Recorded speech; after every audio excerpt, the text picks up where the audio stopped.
첫 번째는 당선 가능성이겠죠. 당선 가능성이요. 여러 군데 따져보니까 근데 그쪽이 제일 당선 가능성이 높다고 생각을 한 거고, 지난번 2024년 총선 때 비대위원장 역할을 했었잖아요. 그랬죠. 그때 부산 내려갔더니 반응이 제일 좋더라는 거예요. 아, 다른 부산에서요? 어느 지역 갔다 온 것보다 부산에 대해서 대단히 좋은 기억을 갖고 있었다. 2030년 대통령 선거 나가는 게 꿈이잖아요. 대구 경북은 그래도 여기는 조금 내가 가기에는 부담스러운데, 또 부산을 나의 정치적인 기반, 지역적인 기반으로 마련하면 대권 가도에 큰 도움을 받을 수 있지 않을까라고 생각을 해서 제가 봤을 때는 그냥 부산 나갈 것 같아요.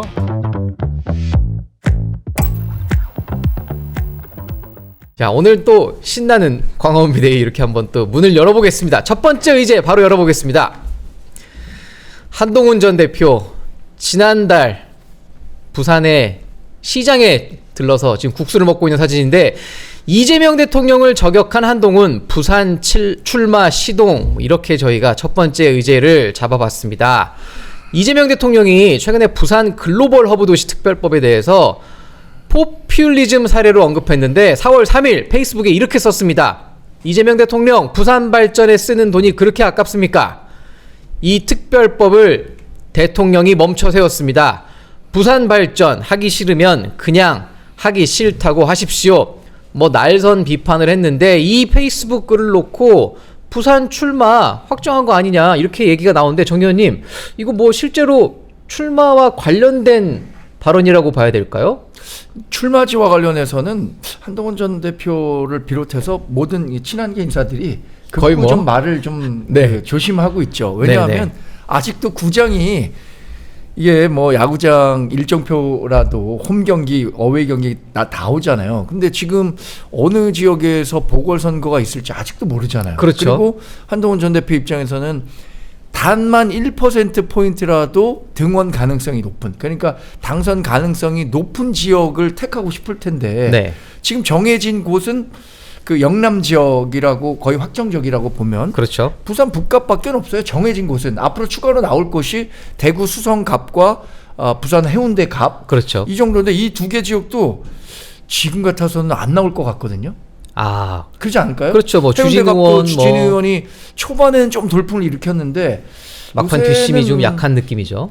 그리고 그 부산 지역의 현역 의원들이 주진우 의원보다는 박형준 시장을 돕고 있다 그래요. 왜냐하면 이번에 주진우 의원이 부산시장 되면 12년 하면 나머지 12년 동안 자, 이거 어디까지나 우리 정 의원님의 개인적 견해임을 밝혀드리고. 아니, 근데 그게 공공연하게 돌고 있다는 거죠. 그런가요? 부산에서. 어쨌든 그러니까 나오는 지역이 정해지질 않아서 조심하고 있고, 이 글로벌 허브 도시 특별법은 2024년에 최초 발의됐거든요.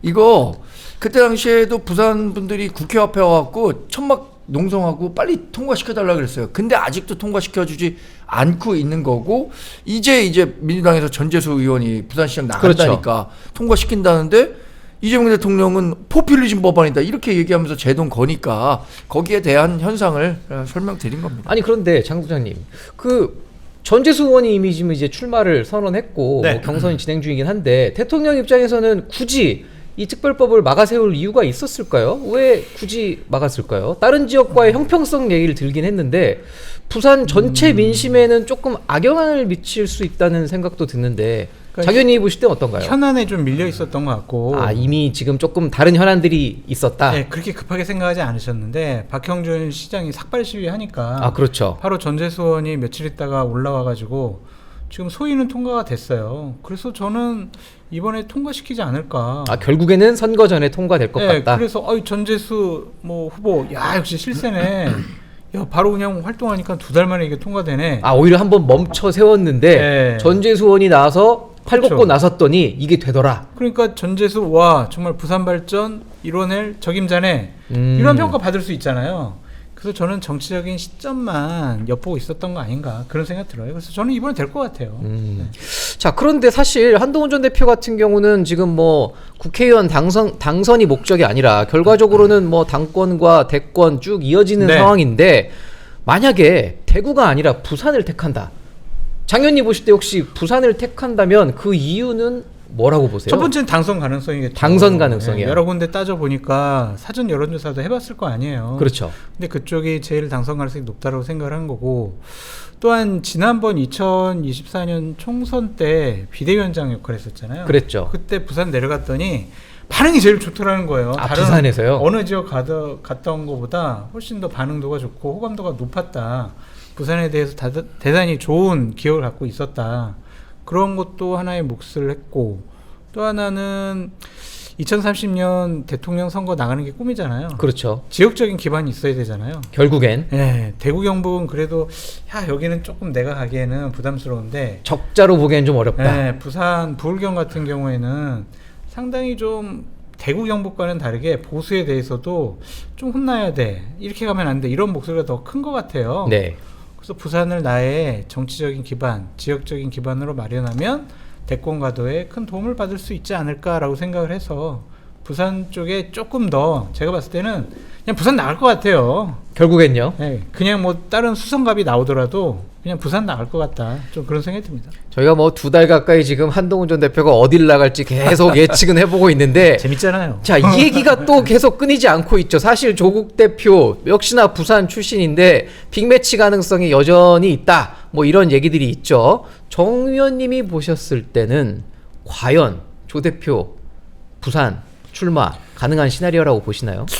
조국 대표는 부산 출마 안 할 것 같아요. 안 한다. 이번에 얼마 전에 나왔던 뭐 뉴스토마토하고 그랬죠. 미디어토마토 여론조사 결과 저도 재밌게 봤는데, 조국 대표가 한동훈 전 대표랑 붙는다, 그냥 양자 대결만 한다면 오차범위 밖에서 앞서고 있더라고요. 아, 벌써요. 그런데 거기에서의 확장 가능성이 얼마나 더 있을까, 실제 당선 가능성이 얼마나 있을까 생각한다면 그거 어려울 것 같고, 저는 아까 장 소장님 얘기하셨지만 부울경이 지금 수도권을 제외하고는 최대 표밭입니다. 인구 제일 많죠. 경기, 서울, 부울경이에요. 그리고 우리나라의 1000만 영화 공식 말씀드렸었던 것 같은데 부산 배경으로 한 영화들이 많아요. 그러니까 흥행을 많이 일으키려면 부산 정서, 그것도 사람들 많을 뿐만 아니라 그걸 자극해야 된다는 거고, 최근에 놀면 뭐하니 보세요. 네. 거기에 양상국 씨가 김해 출신이라고 뭐 부산 사투리 엄청 쓰고 다니면서 그 유머 아주 재미있는 프로그램을 진행하고 있는데, 부산 사투리나 뭐 부울경 정서에 대해서 한국 사람들이 굉장히 좀 호의적인 것 같아요. 제가 생각하기엔. 그래서 지역 기반을 특정 정치인이 선택할 수 있다면 그건 저라도 부울경 선택할 것 같고, 지금 부산 출신, 그러니까 부울경 출신 대통령 몇 명 나왔습니까? 노무현 전 대통령. 아니, 김영삼, 노무현, 문재인 3명 나왔잖아요. 벌써 그러니까 3명이네요. 87년 직선제 이후에 그렇게 생각한다면 뭐 지역 기반으로 갖고 싶은 지역이라면 저는 부울경 꼽을 것 같은데요. 욕심이 나는 지역이다. 자, 이 와중에 4월 8일 정광재 소장님 생일을 축하하는 슈퍼챗이 나왔습니다. 오. 정말 가치앙커님이 우리 정 소장님을 애정하는 마음이 여기까지 느껴지네요. 여기서 또 장성철 위원님도 언급을 했어요. 뭐라고요? 여기서 뵈니 반갑답니다. 감사합니다. 자, 그런데 조국 대표는 지금 15일 전후로 출마지를 발표할 수 있다, 이제 이런 보도들이 있는데, 지금 사실 저희는 군산을 굉장히 또 유력하게 거론을 했었는데, 장 의원님 보셨을 때 조 대표 군산 가능성 있나요? 호남으로 갈까요? 안 아니면 갈 것 어디로 같아요. 갈까요? 안 가나요? 얘기를 좀 근데 군산이 이번에 2개 생길 수도 있는 거 아시죠? 하나 더요? 군산 네. 가불이 있잖아요. 아는데 안 갈 것 같아요. 왜 안 가나요? 그쪽 분들이 안 갈 것 같다고 그런 얘기를 하더라고요. 오지 않을 것 같다. 수도권에서 출마해가지고 아, 수도권으로. 네, 의정 활동하면서 지역 관리를 좀 왔다 갔다 하면서 할 수 있는 곳, 그리고 수도권 민심이 본인에게 유리하다고 판단하는 것 같습니다. 당선 가능성이 있다고 보는 건가요? 오히려 그래서 수도권이. 최근에는 좀 안산에 많이 가려고 했다가 안산이요? 네, 안산에서 또 김남국 대변인이 그렇죠. 상당히 강력하게 딱 방어를 하니까 다시 좀 평택이나 하남 쪽으로 가려고 하는 것이 아닌가. 그래서 부산 안 가고 군산 안 가고 안산 안 가고 이렇게 먼저 정해놓고 산은 안 간다. 평택 내지는 부산, 부산? 군산, 아니 부산, 군산, 안산, 산은 안 간다. 아, 산은 안 간다. 산은 안 가고 다른 지역으로 가겠다. 평지로 가겠다. 자, 우리 간헐적 생각이 있는 비대위원 것 같아요. 장 소장님의 과연 이 예측 얼마나 맞을지 예측이 참 아니라 궁금하긴 정보예요, 한데. 정보. 아니, 정보인가요? 근데 그러려면은 민주당에서 공천 안 해야 한다는 그런 미략 정도는 받아야 하지 않을까요? 저 예를 들어서- 조국은 안 해도 합니다. 예를 들어서 하남을 한번 생각해 보시죠. 네. 하남 지금 추미애 그렇죠. 의원이 경기지사가 후보가 된다고 해서 거기 이용 의원이 지난번에 약 1000여 표 차이로 졌어요. 근데 굉장히 물론 뭐 미세하게 졌죠. 아주 졌죠. 새벽 3시 반까지 이겼었어요. 근데 거기에 민주당 후보가 나오는 상태에서 조국 후보가 나와서 3자 구도 때 당선될 수 있을까? 여튼 민주당 후보를 내는 상태에서 조국 후보가 당선되기는 저는 뭐 산이 아닌 다른 지역은 어려울 거라고 보는데. 자, 이 와중에 저희 시청자들께서 벌써 1200분이 넘어가고 있는데 좋아요는 아직 200개밖에 없네요. 한 번씩 꼭 눌러주시고, 조국 대표가 이렇게 얘기했습니다. 한동훈 전 대표가 나를 이용한다. 라디오에 나가서 이렇게 얘기했습니다. 노이즈 정치를 하는 것 같다. 뭐 시장 돌아다니면서 먹방할 게 아니라 창당이나 빨리 해라. 창당하는 게 맞다. 이렇게 얘기를 했는데 본인은 어쨌든 창당을 했단 말이죠.